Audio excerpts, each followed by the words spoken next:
എനിക്ക് വടിയില്ല. തീത്തോസ് മെത്രാച്ചൻ.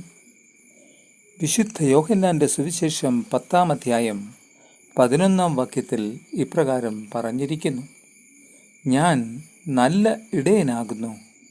നല്ല ഇടയൻ ആടുകൾക്ക് വേണ്ടി തൻ്റെ ജീവനെ കൊടുക്കുന്നു. ഞാനാണ് നല്ല ഇടയൻ. I am the good shepherd. The good shepherd lays down his life for the sheep. 2024 November 17 ഞായറാഴ്ച ഫിലായി മാർത്തോമാ പള്ളിയിൽ വിശുദ്ധ കുർബാന ശുശ്രൂഷയ്ക്ക് നേതൃത്വം നൽകിയത് സ്വയം പ്രഖ്യാപിത ജൂനിയർ ക്രിസോസ്റ്റം മെത്രാപ്പൊലീത്തയായ മാർത്തോമാ സഭയിലെ തോമസ് മാർ തീത്തോസ് എന്ന മെത്രാച്ചൻ ആയിരുന്നു. ഇദ്ദേഹം തൻ്റെ അംശവടിയില്ലാതെയാണ് വിശുദ്ധ കുർബാന ശുശ്രൂഷ നടത്തിയത്. ഒരു മെത്രാച്ചനെ സംബന്ധിച്ചിടത്തോളം 3 കാര്യങ്ങൾ പരമപ്രധാനമാണ്: വടി, മുടി, താടി. ഇതിൽ വടി എന്നത് ഇടയനെ സൂചിപ്പിക്കുന്ന ഒന്നാണ്. യേശു കർത്താവാണ് നല്ല ഇടയൻ. ക്രിസ്തു സഭയിലെ മെത്രാന്മാരെ ഇടയന്മാർ എന്നാണ് കണക്കാക്കുന്നത്. ഇടയൻ്റെ മുഖമുദ്ര തൻ്റെ കയ്യിലിരിക്കുന്ന വടിയാണ്. ഈ വടി സംരക്ഷണത്തെ സൂചിപ്പിക്കുന്നു. ആത്മീയവും ഭൗതികവുമായ സംരക്ഷണം.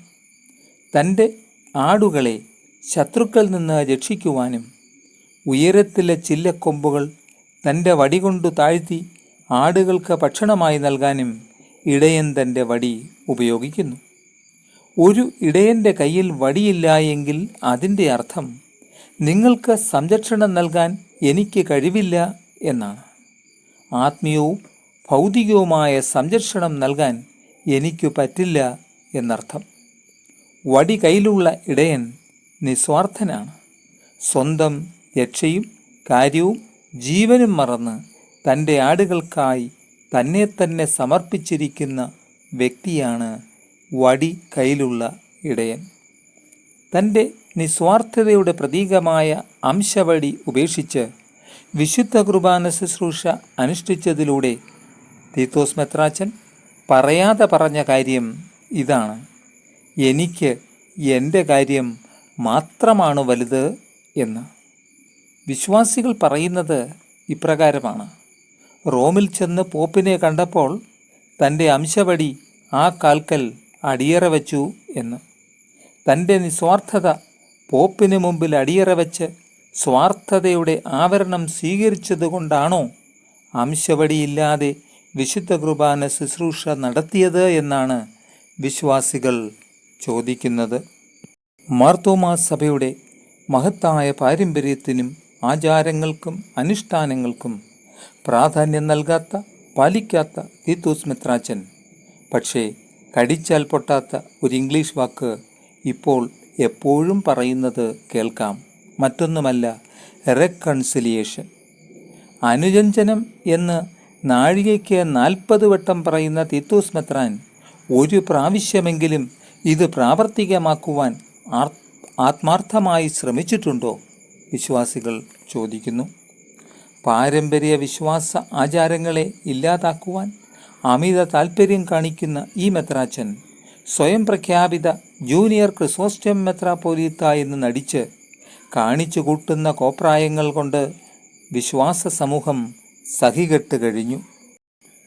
ക്രിസോസ്റ്റം മാർത്തോമാ വലിയ മെത്രാപ്പൊലീത്തയെ കണ്ടും കേട്ടും അനുഭവിച്ചും മനസ്സിലാക്കിയ ഒരു തലമുറയുടെ മുൻപിൽ സ്വയം ജൂനിയർ ക്രിസോസ്റ്റമാവാൻ ശ്രമിക്കുന്നതിലൂടെ ഒരു കൊമേഡിയനായി സ്വയം തരം താഴ്ത്തപ്പെടുകയാണ് താനെന്ന തിരിച്ചറിവ് തീത്തോസ് മെത്രാച്ചനുണ്ടായാൽ നല്ലതായിരിക്കുമെന്നാണ് വിശ്വാസികൾ അഭിപ്രായപ്പെടുന്നത്. മഹത്തായ പാരമ്പര്യത്തിനും മാർത്തോമാ സഭയിലെ ആചാര്യമര്യാദകൾക്കും പുല്ലുവില പോലും കൽപ്പിക്കാതെ ഇടയൻ്റെ ഒഴിച്ചുകൂടാൻ പാടില്ലാത്ത അംശവടി ഇല്ലാതെ കുർബാന അർപ്പിച്ചതിലൂടെ സത്യപ്രതിജ്ഞാലംഘനമാണ് തീത്തോസ് മെത്രാച്ചൻ നടത്തിയിരിക്കുന്നത്. ഇക്കാര്യത്തിൽ തിയഡോഷ്യസ് മാർത്തോമാ മെത്രാപ്പൊലീത്ത ഉചിതമായ പരിഹാര നടപടികൾ സ്വീകരിക്കണമെന്നാണ് വിശ്വാസികൾ പറയുന്നത്. ഇതുമായി ബന്ധപ്പെട്ട് ഫേസ്ബുക്കിൽ വന്ന ഒരു കുറിപ്പ് ഇപ്രകാരമാണ്: കഴിഞ്ഞയാഴ്ച എൻ്റെ പുരയിടത്തിൽ തേങ്ങയിടാൻ സുര വന്നു. 3 ആഴ്ച പുറകെ നടന്നാലേ അദ്ദേഹത്തെ കിട്ടൂ. അതുപോലെ തിരക്കാണ് സുരയ്ക്ക്. പക്ഷേ ഇന്നുവരെ തെങ്ങിൽ കയറുന്നതിന് ഉപയോഗിക്കുന്ന ഉപകരണവും മെഷീനെന്ന് നാട്ടുംപുറത്ത് പറയും. വാക്കത്തിയും അഥവാ വെട്ടുകത്തിയും കൊണ്ടുവരാൻ സുര മറന്നിട്ടില്ല. സുരയുടെ പണി സുര വൃത്തിയായി ചെയ്യും. സുരയ്ക്ക് തമാശയൊന്നും പറയാൻ അറിയില്ല തന്നെ. വളിച്ച തമാശകളല്ല വിശ്വാസജനത്തിന് വേണ്ടതെന്ന് തീത്തൂസ് മെത്രാച്ചൻ എന്തേ മനസ്സിലാക്കുന്നില്ല എന്നാണ് വിശ്വാസികൾ ചോദിക്കുന്നത്.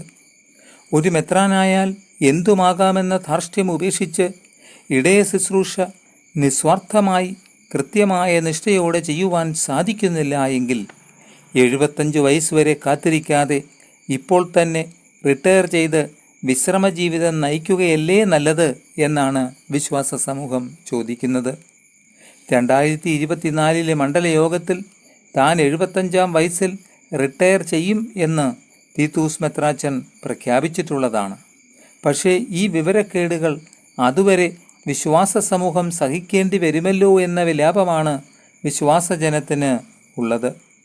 കുറച്ചുകൂടി ഗൗരവമായി സഭാ ശുശ്രൂഷകളെ കാണാൻ ഇനിയെങ്കിലും ശ്രമിക്കുകയും സഭാചരിത്രവും കൂദാശകളും പാരമ്പര്യങ്ങളും ആചാരങ്ങളും പ്രത്യേകിച്ച് സുറിയാനി സഭയുടേതായ ഇത് ശരിയായി പഠിക്കുവാൻ സമയം കണ്ടെത്തണമെന്നാണ് വിശ്വാസികൾ പറയുന്നത്. പാരമ്പര്യ വിശ്വാസ ആചാരങ്ങളെ തച്ചുടയ്ക്കാതെ ഭരണഘടന 36-ാം വകുപ്പിൽ പറഞ്ഞിരിക്കുന്ന എഴുതി സമർപ്പിച്ച സത്യപ്രതിജ്ഞാ വാചകങ്ങൾ പാലിക്കുവാൻ ഇനിയെങ്കിലും ശ്രമിക്കണമെന്നാണ് വിശ്വാസികൾക്ക് തീത്തൂസ് മെത്രാനോട് പറയാനുള്ളത്. കേട്ടാൽ നല്ലത്, അല്ലാതെ എന്തു പറയാനാണ്?